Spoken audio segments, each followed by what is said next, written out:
ഇത്തവണ ഞാൻ ഔട്ടാക്കിയില്ലെങ്കിൽ എന്റെ പേര് മാറ്റിക്കോട നീ.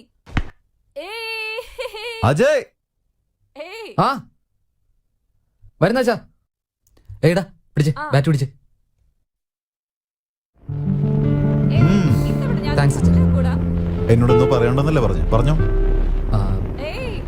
അക്കാര്യം എങ്ങനെ പറഞ്ഞു തുടങ്ങണ്ടെന്ന് എനിക്കറിയില്ല അച്ഛാ. ഞാൻ പറയട്ടെ, നീ ഒരു പെണ്ണിനെ സ്നേഹിക്കുന്നു. ശരിയാ അച്ഛാ. ആ പെണ്ണിനെ തന്നെ കല്യാണം കഴിക്കണമെന്ന് ആഗ്രഹിക്കുന്നു. വീണ്ടും കറക്റ്റ് ആണല്ലോ. നീ പ്രേമിക്കുന്ന ആ പെണ്ണിന്റെ പേര് അഞ്ജലി, റൈറ്റ്? അച്ഛനെ സമ്മതിച്ചു തന്നിരിക്കുന്നു.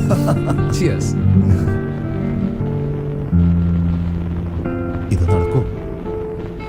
നടക്കും അച്ഛാ, ഉറപ്പായിട്ട് നടക്കും. അതിനുമുമ്പ് എന്റെ പ്രശ്നങ്ങൾ അഞ്ജലിയോടൊന്ന് തുറന്ന് പറയണ്ടേ. അജയ്, നീ ആത്മാർത്ഥമായിട്ടാണോ സ്നേഹിക്കുന്നത്? I love her very much അച്ഛാ. അച്ഛാ, അവളുടെ ശരിക്കുള്ള ക്യാരക്ടർ എന്താണെന്ന് എനിക്ക് മനസ്സിലായിട്ടുണ്ട്. അതുപോലെ എന്റെ സത്യാവസ്ഥ അവൾക്കൊന്ന് മനസ്സിലാക്കി കൊടുക്കണ്ടേ. ഓക്കെ, ഇത് സംബന്ധിച്ച് ഞാനും അമ്മയും അഞ്ജലി കണ്ട് സംസാരിച്ചോളാം. ഇല്ല അച്ഛാ, അതെന്റെ കാര്യമല്ലേ. ഞാൻ തന്നെ അവളോട് നേരിട്ട് സംസാരിച്ചോളാം.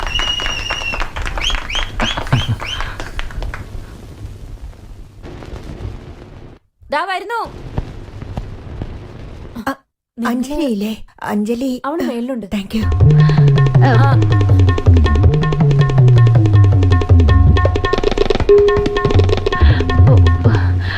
I M Mrs Chandrashekhar. Mrs Chandrasekhar?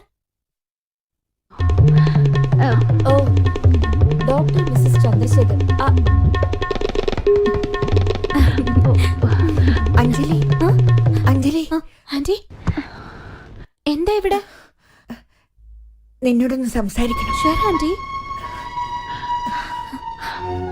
പറയ് ആന്റി, എന്തു പറ്റി? അജയ് നിന്നെ കാണാൻ വരുന്നുണ്ട്. അവന്റെ ഹെൽത്തിനെ പറ്റി പറയാൻ വേണ്ടിട്ടാ. എന്റെ പേടി നീ അജയോട് എന്ത് പറയുന്നാണ്. ഞാൻ ഓൾറെഡി പറഞ്ഞില്ലേ ആന്റി, ഞാൻ അജയെ ആത്മാർത്ഥമായി സ്നേഹിക്കാം.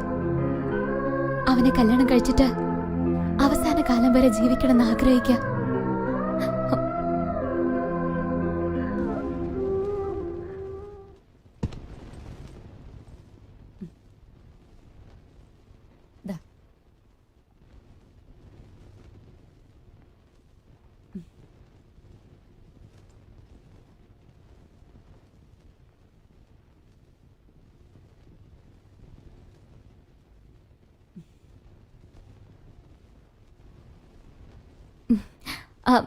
അമ്മ, ഞാൻ ട്രൈ കൊണ്ടുവന്നോളാം. വാ അമ്മേ.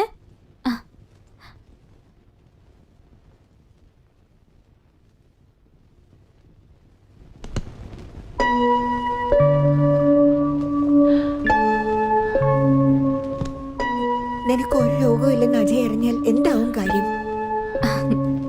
ആന്റി, ഞാൻ അജയോട് എല്ലാ സത്യങ്ങളും പറയാൻ പോവാ. അതിനുശേഷം എന്ത് നടക്കുന്നോ അതെന്റെ വിധിയാ. അത് ഞാൻ സ്വീകരിക്കും. അവന്റെ നല്ല മനസ്സിനെ ഇനിയും വേദനിപ്പിക്കാൻ എനിക്ക് കഴിയില്ല. നീ അജയനെ സ്നേഹിക്കുന്നു എന്നല്ലേ പറഞ്ഞത്? അതെ, ജീവന് തുല്യം.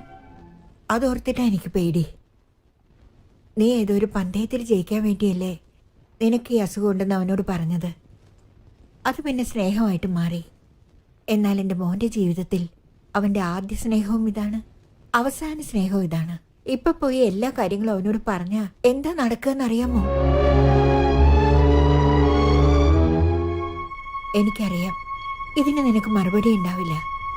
ഇപ്പൊ നീ എന്താ ചെയ്യേണ്ടതെന്ന് വെച്ചാൽ, ഇപ്പൊ നീ പറഞ്ഞെന്നുണ്ടാ ജീവിതകാലം മുഴുവൻ സത്യമായി തോന്നണം. ഇത് പറയാൻ നിന്റെ മനസാക്ഷി അനുവദിക്കുന്നില്ലെങ്കിൽ ആ മനസാക്ഷിയെ മൂടി വെക്കുന്നേ. എന്റെ മകൻ ഇനിയും കുറച്ചു നാൾ കൂടി ജീവനോടെ ഇരിക്കണമെന്ന് വിചാരിക്കുന്നെങ്കിൽ ഇപ്പൊ നീ പറയുന്ന നുണ തന്നെയായിരിക്കണം. ഓരോരോ നിമിഷവും ഓരോരോ ദിവസവും നിന്റെ ജീവിതമായിരിക്കേണ്ടത്.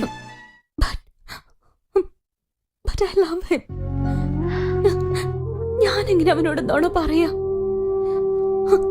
അജയനെ ഞാൻ ഒരുപാട് പ്രണയിക്കുന്നുണ്ട്. നോക്ക്, അവൻ നിന്നെ സ്നേഹിക്കുന്നു എന്നുള്ള കാര്യം നിനക്ക് അറിഞ്ഞൂടെ? ഓഫ് കോഴ്സ്, അജയ് എന്നെ പ്രണയിക്കുന്നുണ്ട്. എനിക്ക് ഉറപ്പായിട്ടും അറിയാം. അതാണ് പ്രശ്നം. ആ പ്രശ്നം എന്താന്ന് വെച്ചാ, നീ അസുഖക്കാരിയാണെന്ന് നീ തന്നെ ഒരു മുഖം മൂടി ഇട്ടിട്ടുണ്ടല്ലോ.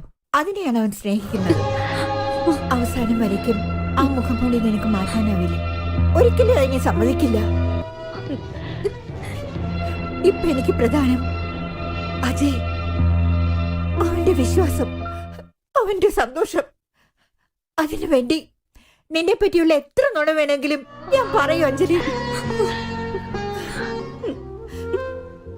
എന്റെ മോനെ നീ കല്യാണം കഴിച്ചിട്ട് അണയാൻ പോകുന്ന വിളക്കിൽ നിന്ന് ഒരു തിരിയെങ്കിലും എടുത്തിട്ട് എന്റെ വംശത്തിനൊരു വിളക്ക് വെക്കണം. ഇപ്പൊ അജയന് മാത്രമല്ല, ഞങ്ങൾക്കും നീ പ്രിയപ്പെട്ടവളാണ്. നീ വേണം അഞ്ജലി. ഒരു പക്ഷേ എന്റെ ജീവിതത്തിൽ ഞാൻ അവസാനമായി പറഞ്ഞ സത്യം ഇതായിരിക്കും.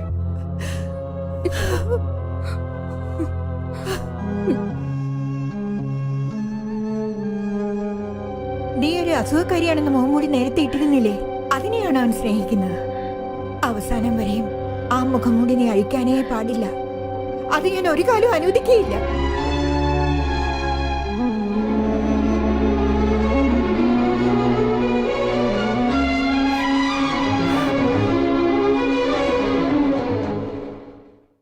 ചെയ്യുന്നത് ശരിയോ തെറ്റോ എന്ന് എനിക്കറിയില്ല.